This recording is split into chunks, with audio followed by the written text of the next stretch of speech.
بسم اللہ الرحمن الرحیم۔ رسول اللہ صلی اللہ علیہ وآلہ وسلم نے فرمایا کہ میری امت کے لوگ وضو کے نشانات کی وجہ سے قیامت کے دن سفید پیشانی اور سفید ہاتھ پاؤں والوں کی شکل میں بلائے جائیں گے، تو تم میں سے جو کوئی اپنی چمک بڑھانا چاہتا ہے تو وہ بڑھا لے، یعنی اچھی طرح وضو کرے۔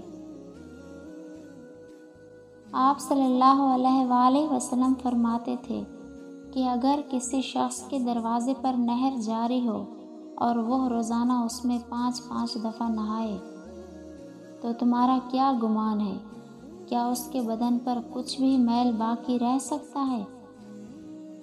صحابہ نے عرض کی کہ نہیں یا رسول اللہ، ہرگز نہیں۔ آپ صلی اللہ علیہ وآلہ وسلم نے فرمایا کہ یہی حال 5 وقت کی نمازوں کا ہے کہ اللہ ان کے ذریعے گناہوں کو مٹا دیتا ہے۔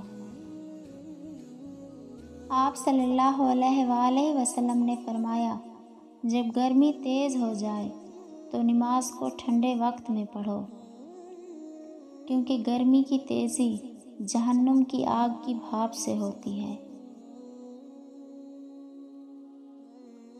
رسول اللہ صلی اللہ علیہ وآلہ وسلم نے فرمایا کہ اگر عصر کی نماز کی 1 رکعت بھی کوئی شخص سورج غروب ہونے سے پہلے پا سکا تو پوری نماز پڑھے۔